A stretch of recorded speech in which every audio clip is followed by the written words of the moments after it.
Menara jam di jantung kota Pontianak berdentang 12 kali. Dentangan yang dalam dan bergema itu menyebar ke seluruh kota yang sedang tidur. Pada jam ini, jalanan biasanya sepi. Kabut tebal yang berasal dari sungai Kapuas di dekatnya seringkali bergulir masuk.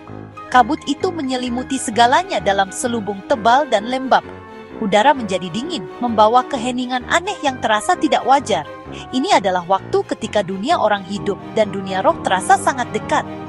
Ini adalah jam sihir, waktu ketika bayangan mempermainkan mata dan keheningan malam adalah kanvas untuk ketakutan. Penduduk setempat tahu untuk pulang jauh sebelum saat ini tiba. Pada malam khusus ini, kabut lebih tebal dari biasanya. Kabut itu berputar dan melingkar seperti makhluk hidup, mengaburkan pemandangan yang dikenal. Lampu jalan memancarkan lingkaran cahaya oranye yang kabur, yang nyaris tidak menembus kegelapan. Dari kedalaman kabut yang tak tertembus ini, suara samar mulai muncul.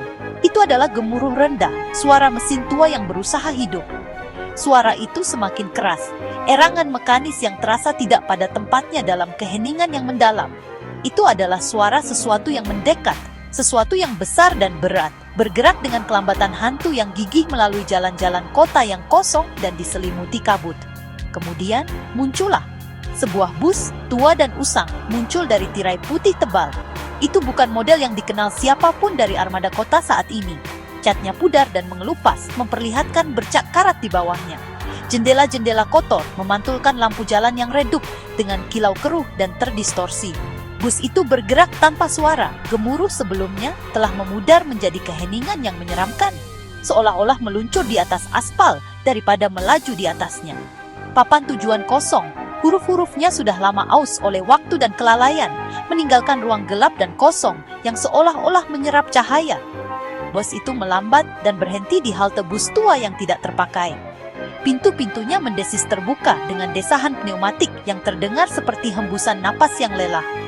Cahaya samar dan pucat berkedip dari dalam, menerangi interior yang terlihat sama terbengkalainya dengan bagian luar.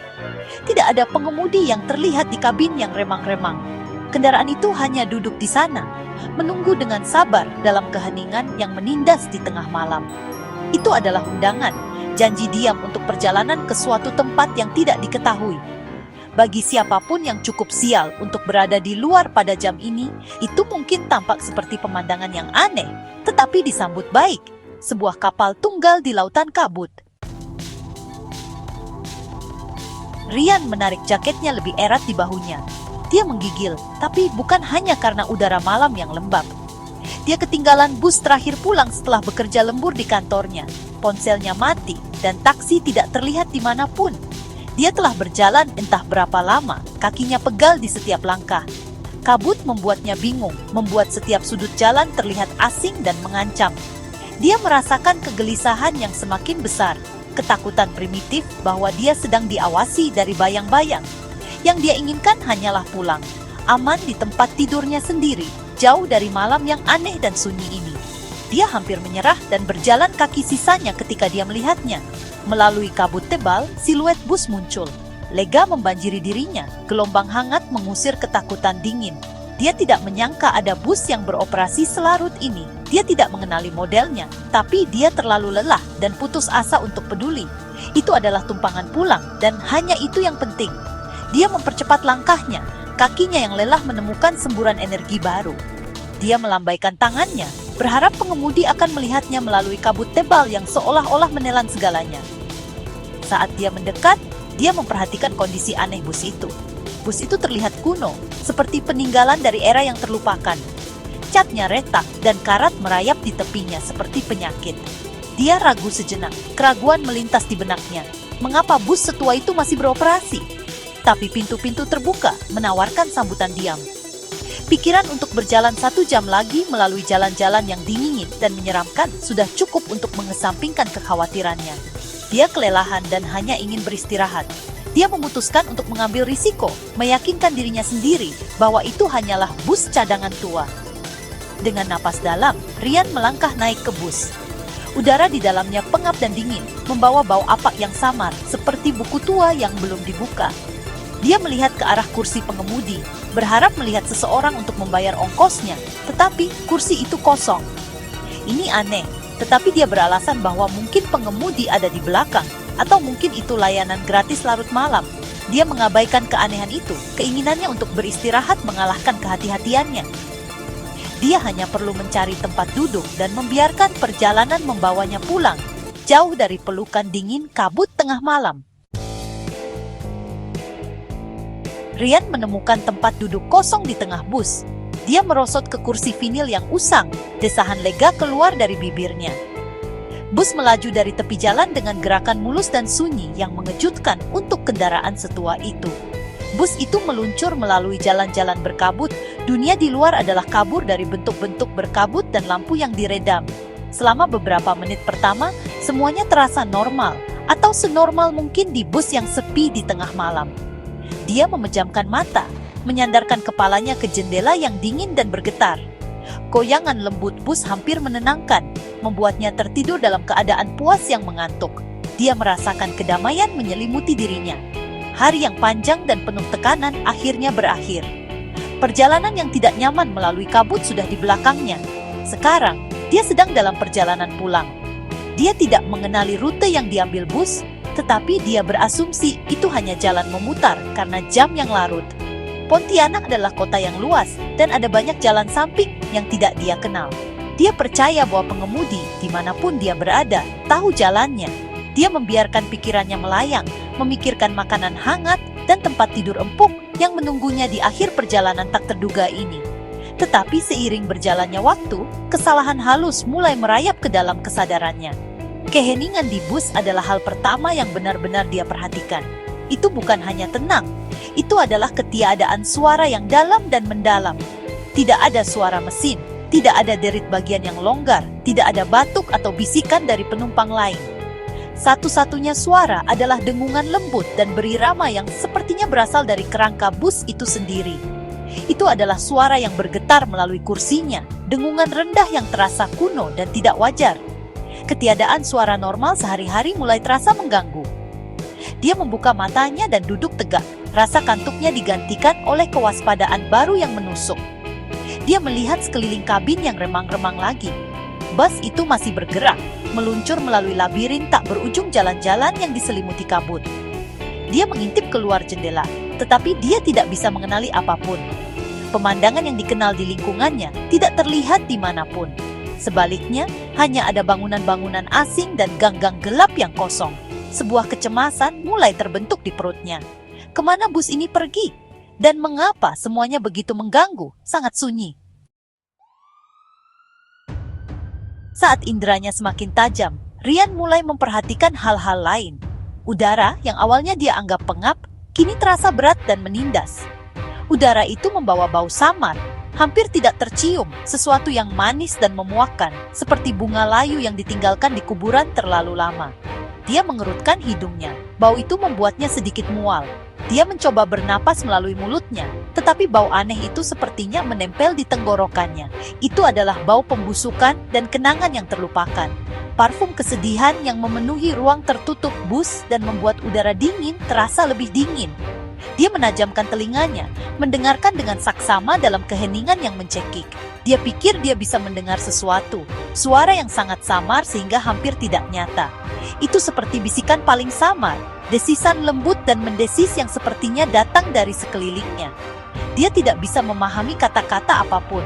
Itu hanya suara-suara yang diredam, seperti rahasia yang dibagikan dalam kegelapan. Dia melirik penumpang lain, tetapi bibir mereka diam dan tidak bergerak. Bisikan terus berlanjut, paduan suara hantu yang sepertinya muncul dari lantai dan meresap dari dinding bus yang kotor. Suhu di dalam bus sepertinya turun beberapa derajat. Ryan bisa melihat napasnya sendiri mengembun di udara di depannya. Rasa dingin yang tidak ada hubungannya dengan malam di luar meresap ke tulangnya, membuatnya menggigil tak terkendali. Merinding muncul di lengannya. Rasa dingin itu tidak wajar. Rasa dingin yang dalam dan menusuk yang terasa seolah-olah berasal dari sesuatu yang tidak terlihat. Itu adalah jenis dingin yang digambarkan dalam cerita horor, jenis yang menandakan kehadiran sesuatu yang bukan dari dunia ini. Dia memeluk dirinya sendiri, tetapi itu tidak banyak membantu mengusir perasaan dingin yang merayap ke dalam jiwanya. Kemudian, dia melihat gerakan di sudut matanya. kilatan gerakan di bagian belakang bus yang gelap. Dia menoleh dengan cepat, tetapi tidak ada apa-apa di sana. Hanya kursi kosong yang diselimuti bayangan gelap. Dia berkedip, berpikir bahwa pikirannya yang lelah mempermainkannya. Tetapi dia melihatnya lagi, bentuk bayangan yang cepat yang melesat melewati jendela dan menghilang. Itu terlalu cepat untuk menjadi pantulan, terlalu padat untuk menjadi trik cahaya. Keringat dingin muncul di dahinya. Dia tidak sendirian, tetapi teman yang dia temani bukanlah manusia. Mengumpulkan keberaniannya, Ryan perlahan mengalihkan perhatiannya kepada orang-orang lain di bus. Dia tidak terlalu memperhatikan mereka saat pertama kali naik, terlalu lelah. Tapi sekarang dia mengamati mereka satu persatu, dan gelombang ketakutan murni membanjiri dirinya. Ada sekitar selusin penumpang lain tersebar di seluruh bus. Mereka semua duduk diam, tangan mereka tergeletak lemas di pangkuan. Mereka menatap lurus ke depan. Mata mereka lebar dan tidak fokus, seolah-olah mereka melihat sesuatu yang jauh di luar batas bus, sesuatu yang tidak bisa dilihat orang lain. Penampilan mereka, sejujurnya, sangat mengganggu. Setiap dari mereka sangat pucat, kulit mereka berwarna tulang yang diputihkan atau perkamen tua. Wajah mereka kurus dan cekung, seperti lukisan orang suci di gereja yang terlupakan. Mereka mengenakan pakaian sederhana, agak kuno yang tampak bersih dan rapi, meskipun lingkungannya kotor. Tidak ada tas, tidak ada ponsel, tidak ada barang pribadi apapun. Mereka hanyalah sosok-sosok diam, jemaat yang sunyi dalam perjalanan ke tujuan yang tidak diketahui. Keheningan mereka sangat kontras dengan dunia yang bergerak di luar. Tetapi fitur yang paling mengganggu, sungguh, adalah kurangnya ekspresi mereka. Wajah mereka adalah topeng kosong, tanpa emosi apapun. Tidak ada kebahagiaan, tidak ada kesedihan, tidak ada kebosanan, bahkan tidak ada sedikit pun kesadaran. Mereka hanya ada, diam dan pucat, di kursi mereka. Ryan mencoba menangkap mata seseorang untuk mendapatkan tanda pengakuan, pemahaman bersama tentang keanehan situasi mereka. Dia menatap seorang wanita dengan gaun bunga sederhana. Tetapi tatapannya tetap terpaku, matanya seperti kelereng kaca yang kusam dan tidak bernyawa. Itu seperti melihat koleksi manekin. Hanya saja dia tahu dengan kepastian yang menakutkan bahwa mereka bukan manekin. Seorang anak laki-laki kecil duduk di dekat depan. Kakinya yang kecil tidak cukup mencapai lantai. Dia juga pucat dan diam. Mata gelapnya menatap kehampaan. Ryan merasakan kesedihan dan ketakutan yang mendalam saat dia melihat anak itu. Apa yang dilakukan seorang anak laki-laki di bus ini pada jam ini dengan pertemuan hantu yang sunyi ini? Saat dia mengamati, satu tetes air mata yang jernih mengalir di pipi pucat anak itu, tetapi ekspresinya tidak berubah. Air mata itu menelusuri jalan melalui debu di kulitnya. Sifat sebuah kesaksian diam akan kesedihan yang tidak dapat diucapkan. Pemandangan itu membuat Ryan merinding sampai ke intinya.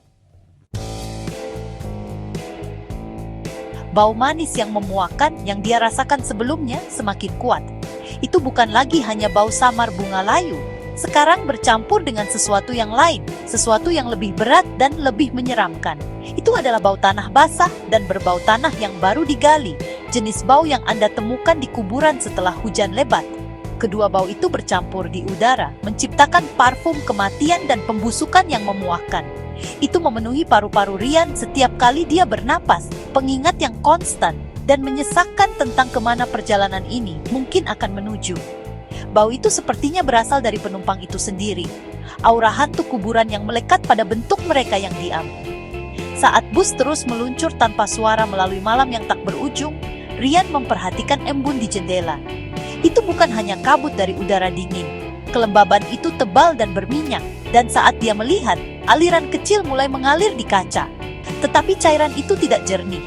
Itu keruh, coklat kemerahan, seperti darah kering tua yang bercampur air.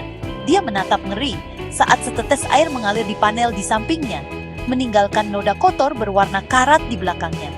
Bus itu terasa kurang seperti kendaraan dan lebih seperti organisme yang membusuk, mengeluarkan cairan busuknya sendiri.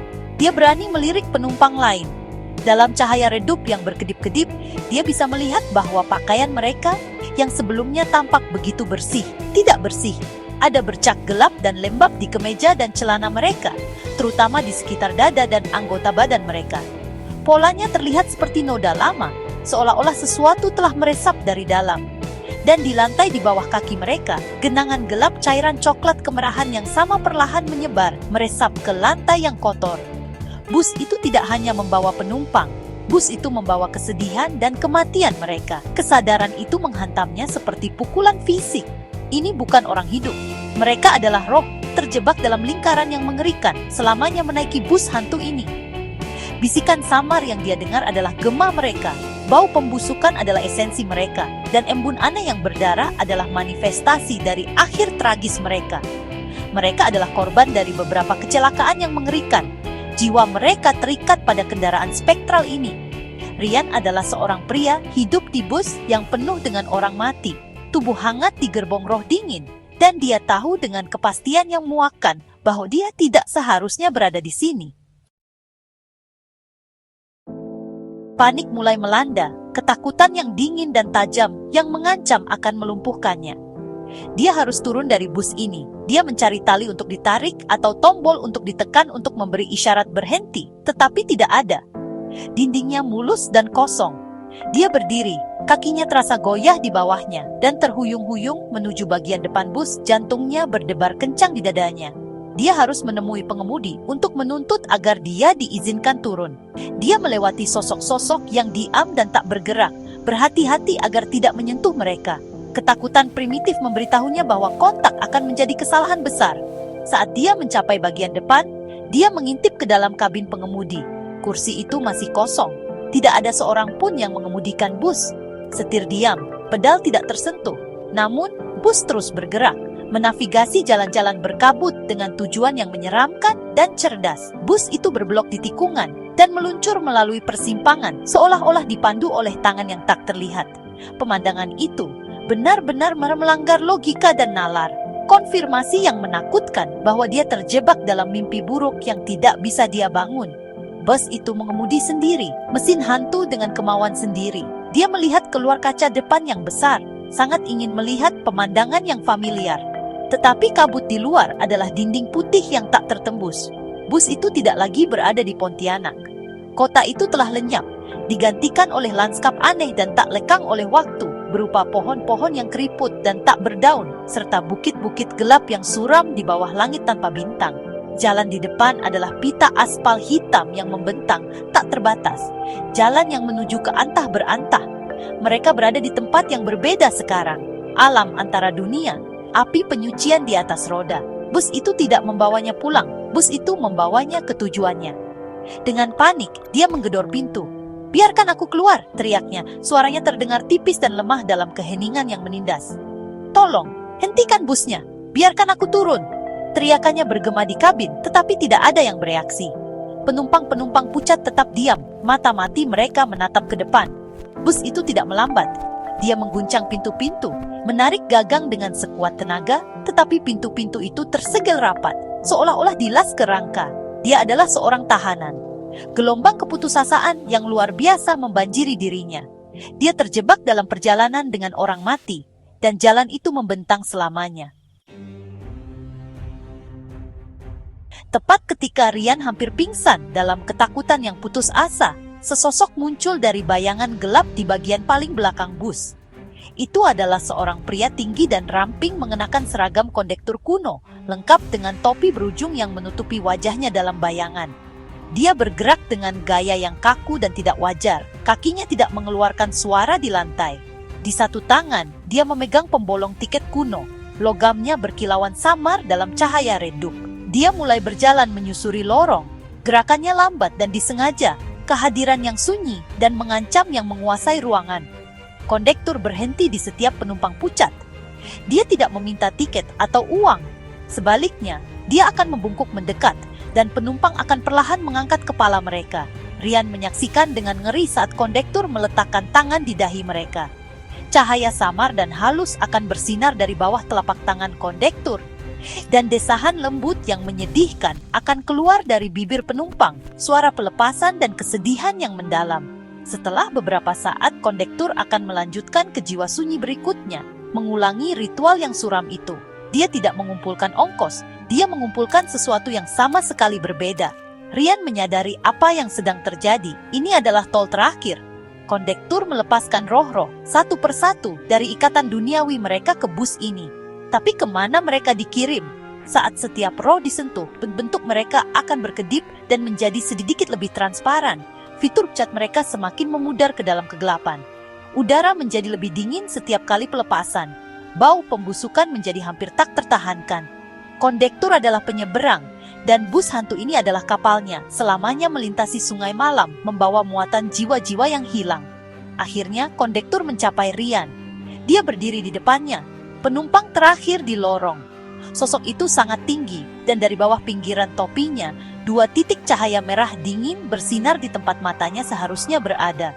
Dia perlahan mengangkat tangannya, yang tidak memegang pembolong tiket. Rian membeku di tempat, lumpuh oleh ketakutan yang begitu mutlak sehingga mencuri udara dari paru-parunya. Dia tahu ini bukan tangan yang menawarkan kebebasan. Ini adalah tangan yang datang untuk menjemput penumpang baru. Kondektur ada di sini untuk membolongi tiketnya, untuk mengklaimnya untuk perjalanan hantu abadi ini. Saat tangan dingin dan kurus kondektur meraih dahinya, setiap insting bertahan hidup di tubuh Rian berteriak sekaligus. Dengan ledakan kekuatan yang didorong adrenalin yang tidak pernah dia tahu dia miliki, dia membebaskan diri dari kelumpuhannya. Dia merunduk di bawah lengan yang terulur dan bergegas pergi, kembali ke bagian depan bus. Dia tidak punya rencana. Yang dia tahu hanyalah bahwa dia tidak bisa membiarkan benda itu menyentuhnya. Dia bisa mendengar desisan rendah yang marah dari kondektur, suara seperti uap yang keluar dari boiler yang retak, suara kejahatan dan frustrasi murni. Dia melemparkan seluruh tubuhnya ke pintu yang tersegel berulang kali. Dia menendang dan menyeruduk kaca, mengabaikan rasa sakit yang menjalar di anggota tubuhnya. "Biarkan aku keluar!" teriaknya, suaranya serak karena keputusaan.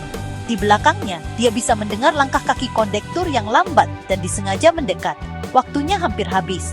Dengan satu dorongan terakhir yang putus asa, dia membanting bahunya ke sambungan tengah pintu. Terdengar suara retakan keras, bukan kaca, tetapi logam tua yang berkarat menyerah. Secercah udara malam berkabut masuk, berbau kehidupan dan kebebasan. Dia mencakar celah itu, membuka pintu cukup lebar untuk bisa lewat. Dia tidak ragu. Dia melemparkan dirinya keluar dari bus yang bergerak, berguling-guling di aspal yang keras dan lembab. Dia berguling beberapa kali, tubuhnya menjerit protes saat bergesekan dengan permukaan yang kasar. Dia berbaring di sana sejenak, memar dan terengah-engah, jantungnya terasa seperti akan meledak dari dadanya. Dia mendorong dirinya ke atas dengan siku dan melihat ke belakang. Bus hantu itu tuh masih ada, meluncur diam-diam di jalan. Lampu redupnya memudar saat ditelan sekali lagi oleh kabut yang tak tertembus. Bus itu lenyap seolah-olah tidak pernah ada. Keheningan yang menindas dipecahkan oleh suara-suara familiar dan jauh dari kota yang hidup. Rian menemukan dirinya di jalan yang dikenali, hanya beberapa blok dari rumahnya sendiri. Dia tergores, memar dan gemetar, tetapi dia hidup. Dia tidak pernah menceritakan apa yang terjadi malam itu. Tidak ada yang akan mempercayainya. Tetapi setiap malam, ketika jam berdentang tengah malam dan kabut bergulir dari sungai, dia mengunci pintu-pintunya dan menjauh dari jendela, dihantui oleh ingatan akan pertemuan pucat dan kondek diam di bus menuju antah berantah.